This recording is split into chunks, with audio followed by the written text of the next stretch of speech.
कृष्णनारायणं वन्दे कृष्ण वन्दे व्रजप्रियं कृष्णद्वैपायनं वन्दे कृष्ण वन्दे प्रथासुतम्। आप सभी को राधे राधे। आज मैं 28 तारीख को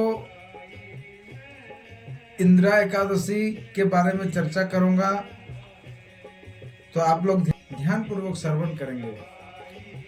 धर्मराज युधिष्ठिर कहने लगे कि हे भगवान, अश्विन कृष्ण एकादशी का क्या नाम है, इसकी विधि तथा फल क्या है? तो कहने लगे सो कृपा करके कहिए। भगवान श्री कृष्ण कहने लगे कि इस एकादशी का नाम इंदिरा एकादशी है।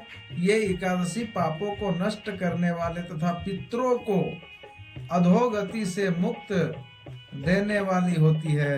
हे राजन, ध्यान पूर्वक इसकी कथा सुनो।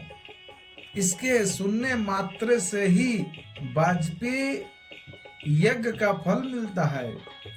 प्राचीन काल में सतयुग के समय में महेशमती नाम की एक नगरी में इंद्रसेन नाम का एक प्रतापी राजा धर्म पूर्वक अपनी प्रजा का पालन करते हुए शासन करता था। वह राजा पुत्र पौत्र और धन आदि से संपन्न और विष्णु का परम भक्त था।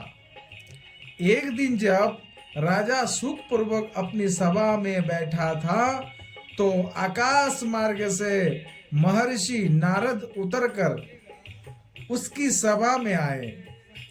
राजा उन्हें देखते ही हाथ जोड़ करके खड़ा हो गया और विधि पूर्वक आसन व अर्घ दिया। सुख से बैठकर मुनि ने राजा से पूछा कि हे राजन, आपके सातों अंग कुशल पूर्वक तो है, तुम्हारी बुद्धि धर्म में और तुम्हारा मन भगवान विष्णु भक्ति में तो रहता है। देव ऋषि नारद की ऐसी बात सुनकर राजा ने कहा, हे महर्षि, आपकी कृपा से मेरी राज में सब कुशल है तथा मेरे यहाँ यज्ञ कर्मादि सुकृत हो रहा है। आप कृपा करके अपने आगमन का कारण कहिए। तब ऋषि कहने लगे, हे राजन, आप आश्चर्य देने वाले मेरे वचनों को सुनो। देव ऋषि कहने लगे, मैं एक समय ब्रह्मलोक से यमलोक को गया। वहां श्रद्धा पूर्वक यमराज से पूजित होकर मैंने धर्मशील और सत्यवान धर्मराज की प्रशंसा की। उसी समय उसी यमराज की सभा में महान ज्ञानी और धर्मात्मा तुम्हारे पिता को एकादशी व्रत भंग होने का कारण देखा। उन्होंने संदेशा दिया, सो मैं तुम्हें कहता हूँ। उन्होंने कहा कि पूर्व जन्म में कोई विघ्न हो जाने के कारण मैं यमराज के निकट रह रहा हूँ। सो हे पुत्र, यदि तुम अश्विन कृष्ण इंदिरा एकादशी का व्रत मेरे निमित्त करो तो मुझे स्वर्ग की प्राप्ति हो सकती है। इतना कहकर राजा कहने लगा कि हे महर्षि, आप इस व्रत की विधि मुझसे कहिए। नारद जी कहने लगे, अश्विन मास की कृष्ण पक्ष की दशमी के दिन प्रातः काल श्रद्धा पूर्वक स्नान से निमित्त होकर पुनः दोपहर को नदी आदि में जाकर स्नान करे। फिर श्रद्धा पूर्वक पितरों का श्राद्ध करे और एक बार भोजन करे। प्रातः काल होने पर एकादशी के दिन दातुन आदि करके स्नान करके फिर व्रत का नियमों को भक्ति पूर्वक ग्रहण करता हुआ प्रतिज्ञा करे कि मैं आज संपूर्ण भोगों को त्याग कर निराहार एकादशी का व्रत करूंगा। हे अच्युतम, हे पुंडरीकाक्ष, मैं आपकी शरण में हूँ, आप मेरी रक्षा कीजिए। इस प्रकार नियम पूर्वक शालिग्राम भगवान की शिला मूर्ति राधा कृष्ण भगवान की आगे विधि पूर्वक श्राद्ध करके योग ब्राह्मणों को फलाहार का भोजन कराइए और दक्षिणा दे।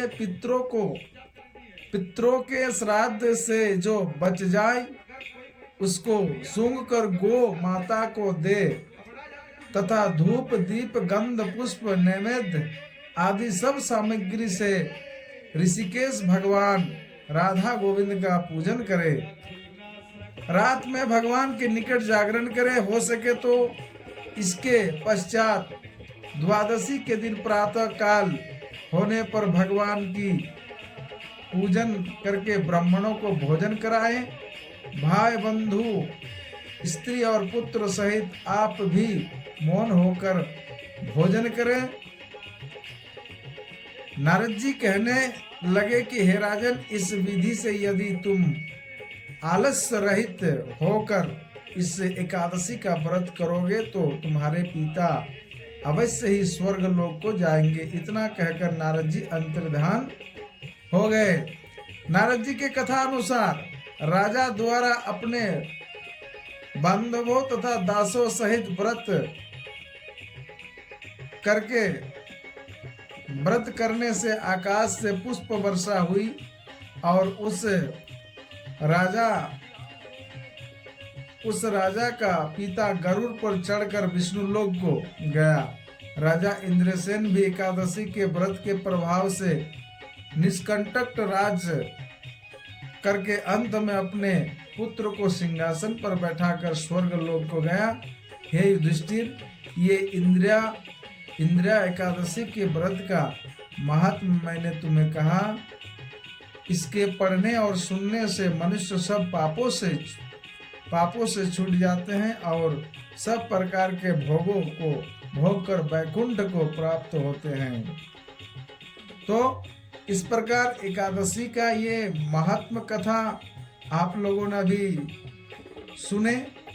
मैं कहूँगा कि ये एकादशी को अवश्य आप लोग करें और अपने रिश्तेदारों में भी, अपने घर के जितने भी लोग हैं उन सारे लोगों को ये कहिए कि ये व्रत अवश्य कीजिए। आप व्रत करने मात्र से ही आपका पितृ खुश हो जाएंगे।